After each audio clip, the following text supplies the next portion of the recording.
Good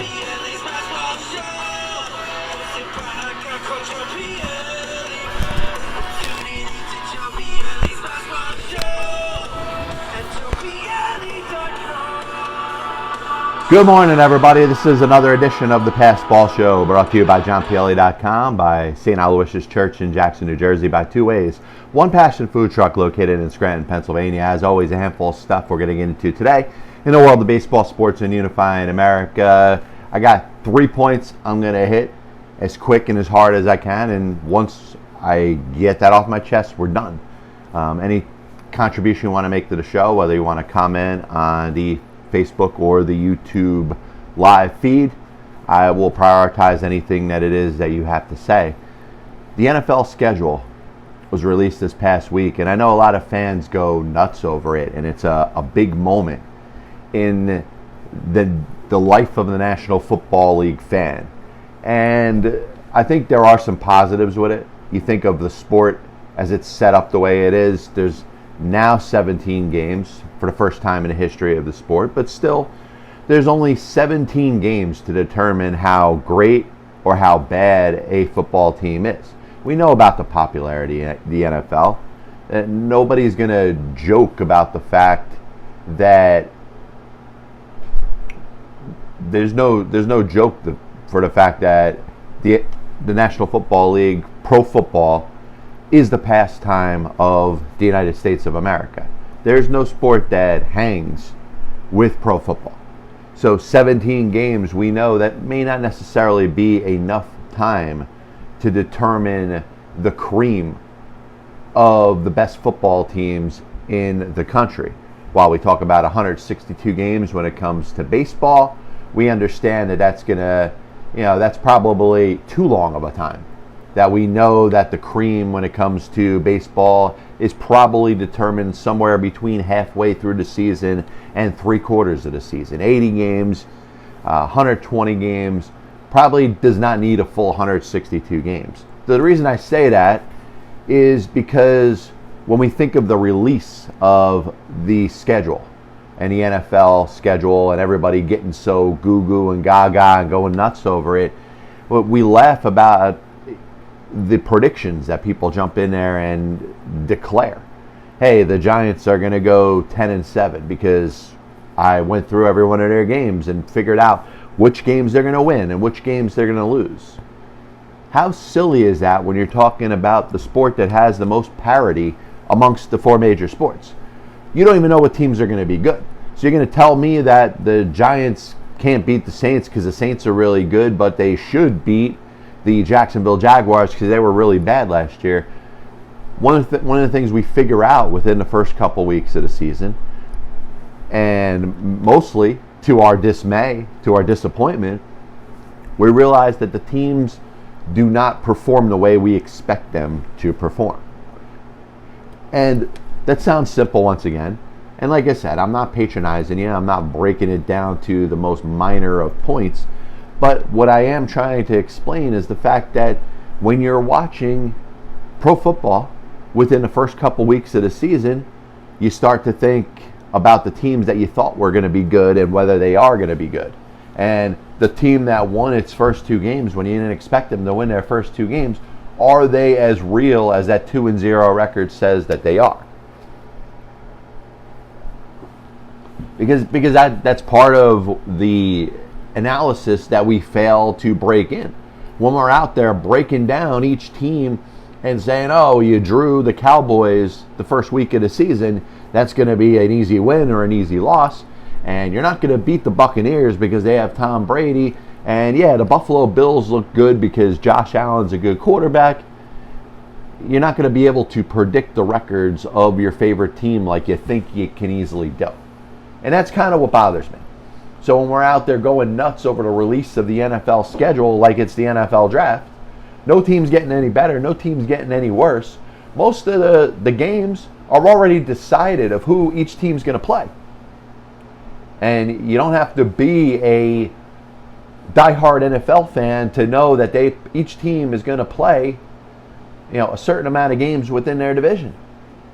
And outside of that, they're going to play a division in their league. So that's the four teams in their league.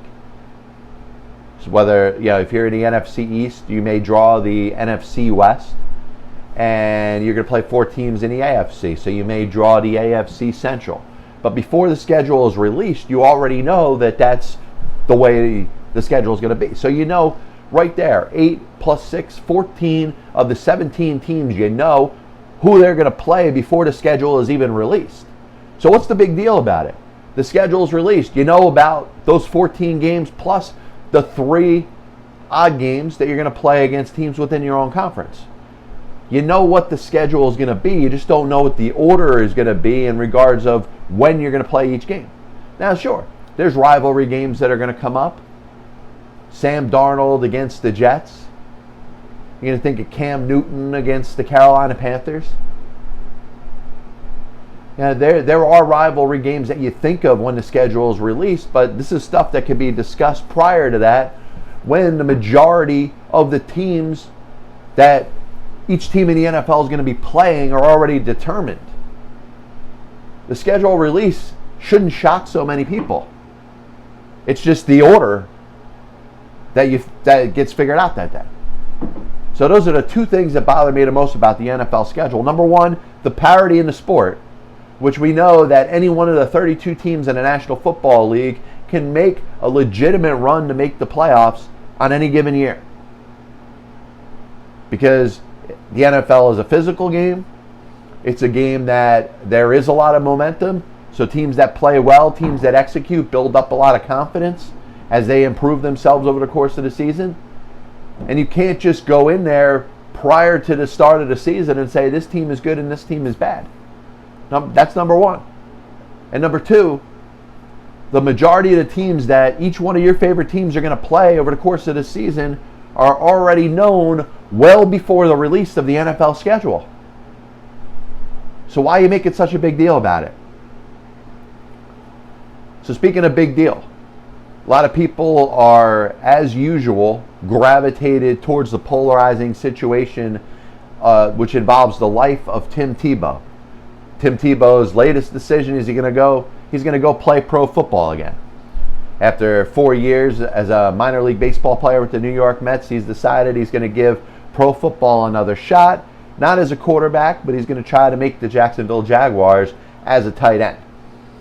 And a couple things that go through my mind when I think about this is I agree about Tebow getting the privilege of being able to play professional baseball.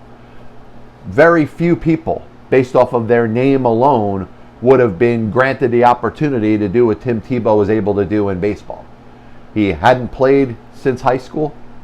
He decides that he's not going to be a broadcaster or whatever. He was broadcasting college football games. He was going to do that on the side, and he was going to give playing professional baseball a legitimate shot, and he did that. He hung in there for 4 years. The Mets were willing to put him on as a non-roster invitee in spring training for this year, but he decided he was going to take a step away. The 2020 season didn't help. No minor league baseball. He didn't get a chance to play. In 2019, he was terrible playing in AAA, basically to a point where he put up some of the worst numbers in the entire International League and the American Association. So he probably didn't have a place in baseball, but was granted that opportunity because of his name. He is Tim Tebow. He's going to draw fans in the seats. People are going to come watch Tim Tebow even if he strikes out 4 times a game. So he is and was granted an opportunity that the average attempted professional baseball player would not have. Those that carry that animosity towards Tebow and say that's going to apply to his attempt to make a comeback in the National Football League are completely 100% off base. Reason being, I will tell you. The NFL, if you ask Tiki Barber had a very good career as a running back for the New York Football Giants, decided at a young age to retire, and a lot of pro football players do this. A lot of players step aside early on in their life. You play a physical game for a certain amount of time, and you want to step away where you still have your health and your safety for the rest of your life. And we understand when it comes to pro sports, You only play it for a certain part of your life. You don't play it forever. So a professional football player, baseball player, basketball player, hockey player, you could say whatever sport, put whatever you want in there, is only going to have a certain amount of time where they're going to play a sport professionally. They have to figure out what they want to do with the rest of their life. Tiki Barber, in his mind, felt like he was ahead of the curve, tried to get a job on the Today Show. That didn't work out. Now he's doing sports broadcasting, but in between that, when the Today Show didn't work out, said that he wanted to give pro football another chance, signed a contract with the Pittsburgh Steelers and went to training camp and gave it his best shot. And guess what? Tiki Barber couldn't hang in the NFL during his comeback attempt. And that was nothing that Tiki Barber did wrong. The 3 years away, the players that he was playing against were tougher, stronger, and he was not able to earn a spot on the Pittsburgh Steelers roster. Had nothing to do with the fact that his name was Tiki Barber. Hundreds of players are on teams when it comes to professional football playing in the preseason, and hundreds of players don't make it. Is Tim Tebow an example of another player that won't make it? Guess what? The physicality of the NFL, the ability to play, you either have it or you don't. Tim Tebow is not going to be afforded any gifts because of his name. It doesn't matter that he goes back with Urban Meyer to their days playing in Florida when Meyer was the coach and Tebow was the Heisman Trophy winning quarterback. There is no biasness that's going to exist there. Tim Tebow is going to be playing a new position. He has not played tight end in the National Football League. He played kind of running back slash that could throw a little bit, could catch. He did not play the tight end position in the National Football League before. So it's something that he is going to have to learn, but he's either going to be able to do it or he's not. It's going to be determined very quickly within the first couple preseason games. Is he afforded those first couple preseason games because his name is Tim Tebow? Maybe. But that's as far of an olive branch that I'm going to stick out to you today. Because if Tiki Barber makes the Jacksonville Jaguars roster and is playing for them in week 1, it's because he earned it. It's not because of any privilege that he's given because of his name. I would not have said that, or I would not have agreed with that assessment or statement if we were talking about his attempt to make it in baseball. As a baseball player, there's a very good chance he could have been called up in September and had a chance to get a couple at-bats in a major league game just because he was Tim Tebow. That opportunity is not going to be given to him in a National Football League. I'm sorry. You can either play or you can't play. And if you can't, you're going to be just like the hundreds of other players that are trying out, that are playing in preseason, that just can't hang in a National Football League. Third thing I want to jump into. I was thinking about the Troy Tulowitzki trade. We're talking about 5-6 years ago. I think it was 2016. If I'm not mistaken, that's when Jose Reyes had the incident where he beat his wife around and ended up getting suspended and didn't want to play with the Colorado Rockies after he was traded for Troy Tulowitzki. So I think we're talking about 2016, or maybe it was 2015. But I think it was 2016. That's what we'll stick with. That's my story. I'm standing by it. So Troy Tulowitzki was traded from the Colorado Rockies to the Toronto Blue Jays for Jose Reyes and for 3 young pitchers, Jeff Hoffman, Miguel Castro, and Jesus Tanaka. And you may be asking, what are you getting into when you're talking about the trade of Troy Tulowitzki? I think it's an indication of the way that the Colorado Rockies operated then, are operating now, and will operate in the future. This is a team that has been blessed to have some of the most talented players in the game. Tulowitzki in his prime, Carlos Gonzalez in his prime. If you look back at the history of the Colorado Rockies and the offensive players that have come and gone and played for this franchise, they have every right to be proud of those players and those players' accomplishments. You look most recently at Nolan Arenado. Nolan Arenado was recently traded to the St. Louis Cardinals. The Colorado Rockies paid $50 million so he could play for the St. Louis Cardinals, and did not give up and did not get a huge return for their star player. Now, part of that was kind of drawn up from the negative relationship between the now fired general manager and the former player. And some of it had to do with the terrible business that the Colorado Rockies do in regards to their own players. Like I said, they're blessed. There are teams that go 20, 30 years without ever getting close to a player that has the talent of Nolan Arenado, or Trevor Story, or Carlos Gonzalez, or Troy Tulowitzki, or Andres Galarraga, Dante Bichette, Vinny Castilla. And I'm not saying all these players were homegrown, but to have those type of players play for your franchise and put up the numbers that they're putting up. And the Rockies haven't been able to win. They did get to one World Series. They made it in 2007 where they lost. They got swept by the Boston Red Sox. Since then, it's been a lot of up and down and mostly down. Not for a lack of talent. This is a team that brings in good young players, in some cases drafts them, gets them up to the major leagues, maybe because of the benefit of being able to play their home games at Coors Field, gets tremendous performances out of them. But what is it about the Colorado Rockies that keeps them from competing year in and year out? Or maybe making that extra splash to put them over the top? A couple years ago when the Rockies made the playoffs, one of their strengths was their starting pitching. They got German Marquez, who is one of the best young pitchers in the game. And actually, if you're ranking maybe the top 20 starters in Major League Baseball, starting with Jacob deGrom and Garrett Cole, you probably won't get through 20 pitchers without naming Marquez. Marquez is that good of a starting pitcher. They have some talented pitchers, the John Grays, the Anthony Sendenzellas of the world, and the Rockies have kind of fallen back into the abyss, leading to this past offseason's trade of Arenado to the St. Louis Cardinals. Now, the expectation of the Rockies in 2021 is not very good.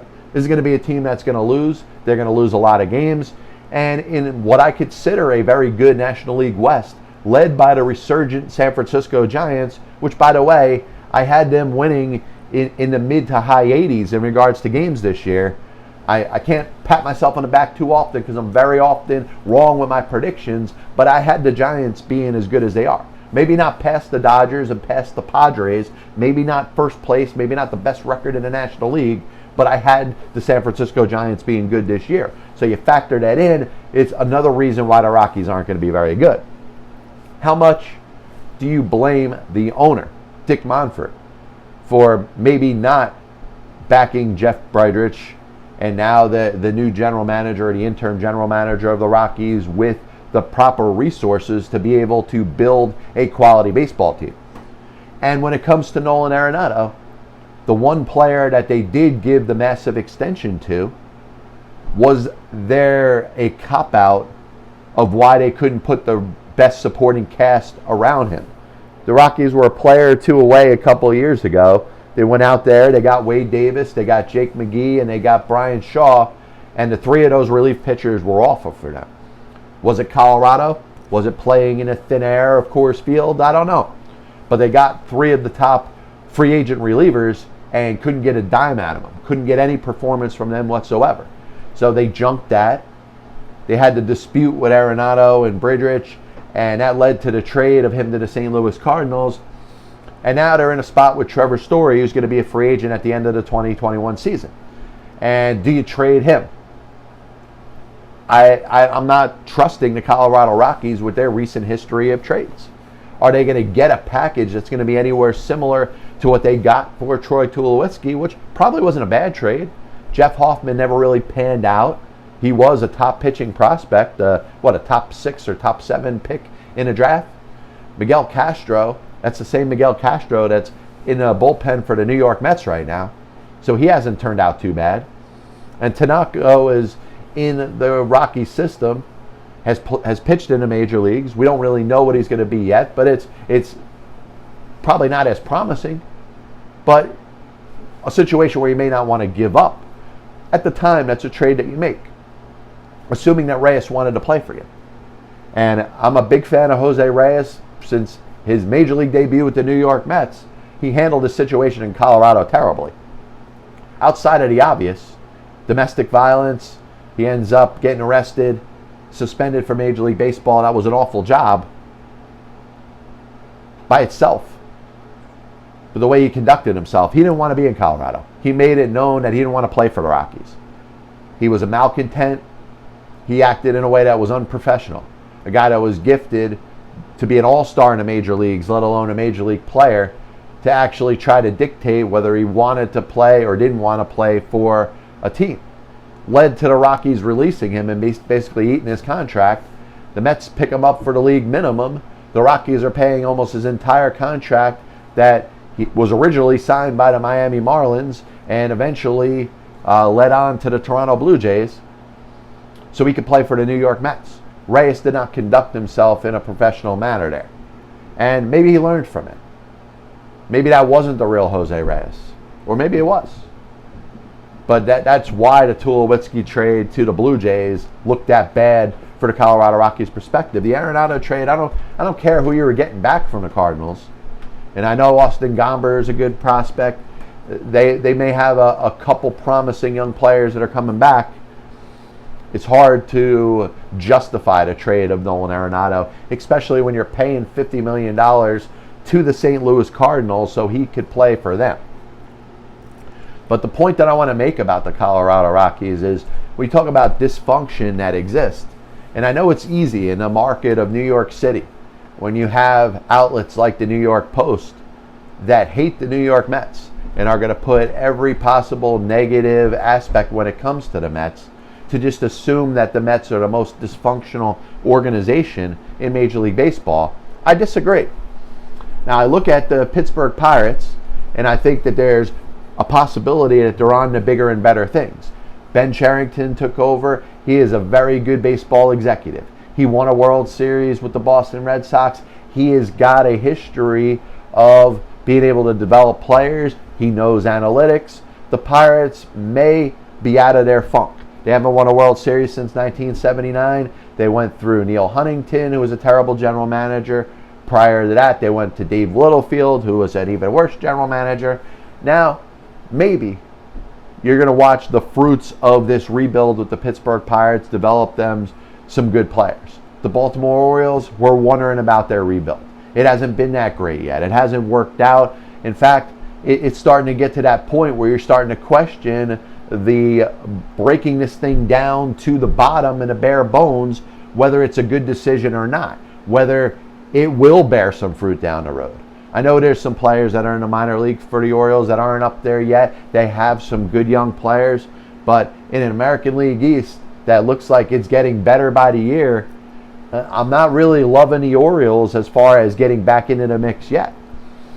So when we're talking about dysfunction, the Orioles have had some playoff seasons. The Pirates have had some playoff seasons. The Rockies have had some playoff seasons.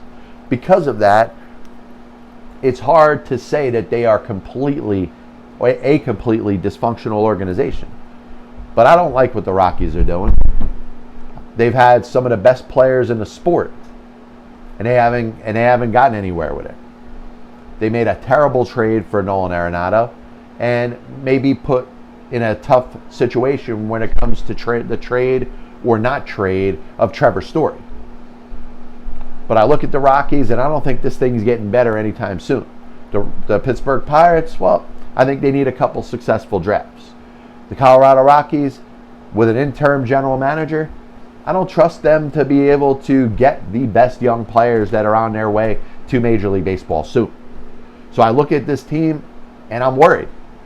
I'd be worried about the Rockies being one of the worst teams in baseball for the next 5+ years. While the Pirates at some point may get better, they're not going to be good for the next couple. I look at the Texas Rangers. They're kind of a team that looks like they're going to be bad for a while before they get any better. The Kansas City Royals, by the way, got off to a good start. They lost, 11 games in a row now? They're kind of back to where you'd expect them to be. The Detroit Tigers look like one of the worst teams that we've ever seen in baseball. So we're looking, sometimes you want to have a discussion of who the best teams in a particular sport are. Well, here's your top 5 worst teams. The Tigers, number 1. The Rockies, number 2. I'd go Pirates, 3. And if I'm going to declare a 4th team, it'd probably be the Texas Rangers at this point. And then I'm going to go Baltimore Orioles. Now, I think the Royals got off to a really good start, and the reality is they got some really good young players, and there's some talent that's going on in Kansas City. I like the general manager. I think Dayton Moore has done a very good job during this rebuild. Brady Singer, I think, is going to be a very good young pitcher for them. He's going to anchor their rotation for years to come. You think of Alberto Mondesi, Whit Merrifield. They have some talent there. Hunter Dozier is a team that I don't think is as bad as their record over the last couple of years has indicated. And I think they can take some positive steps going forward. I don't see that with the Rockies. I don't see that with the Tigers. I don't see it with the Pirates, nor the Texas Rangers, or the Baltimore Orioles. And I think you're going to get to a certain point in time where you might want to question whether the decision to go to that bare bones, Tug Speedman as simple Jack type of rebuild. Is it always the best decision? Because you don't see the Yankees do it. When was the last time the Yankees didn't do anything that was short of a retool? 2015, they brought up a couple young players. They made a couple trades. They sacrificed one season to go back at it the next year. 2017 Yankees were expected to be good. The Red Sox have had some bad seasons, but I don't think they've ever given up. And by their results so far this year and the fact that they are a legitimate contending team in the American League East is a sign that they didn't go the full bare bones rebuild. Is that type of rebuild the way to go in baseball? Because it worked with the Houston Astros, and I hate talking like this. I hate bringing up points like this. Did the Astros get a little help from their sign stealing and cheating scandal? How much was that involved in the rest of the sport? Well, I don't think we'll ever know. Were the Astros scapegoated a little bit for the behaviors of multiple other teams? Maybe. But they obviously did something wrong. And the players were not held accountable for their actions, which is why a lot of fans are pissed off with them. But the Astros are the example of completely quitting for 2 to 4 years, having good picks in the draft, investing in scouting and analytics, and building yourself up a successful eventual World Series championship team. I can't see the Tigers doing that. I can't see the Rockies doing that. I can maybe see the Pirates. If I'm going to guess one team out of the 5, add the Rangers and the Orioles into the mix. One team that I could see eventually building themselves a good young team and kind of be like those Astros in 2014 and 2015, it would be the Pittsburgh Pirates. And that's 100% solely, unequivocally, because I believe in the general manager, Ben Sherrington. I think he's a good baseball guy. I think he knows what he's doing. I think he's ingesting the right amount of scouting and development and analytics into that organization. And I do think they're going to build a winner there eventually. I don't think we see the same with the Colorado Rockies. A little bit of a recap of the show today, and as always, I want to thank everybody for tuning in. This is the Pass Ball Show, brought to you by JohnPLA.com, by St. Aloysius Church in Jackson, New Jersey, by 2Ways, One Passion Food Truck located in Scranton, Pennsylvania. Starting with the NFL schedule, I don't think there are a few things in sports that are more overrated than the release of the NFL schedule. When teams know that they're playing 6 games within division, they know that they're going to play a certain division in their conference, 4 games against this division, and you're going to play a division in the AFC or the NFC, the outer conference.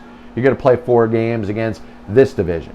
That's 14 of what would be the 17 games that are known by the fans, by the teams, in regards to who they're going to play well before the schedule is released.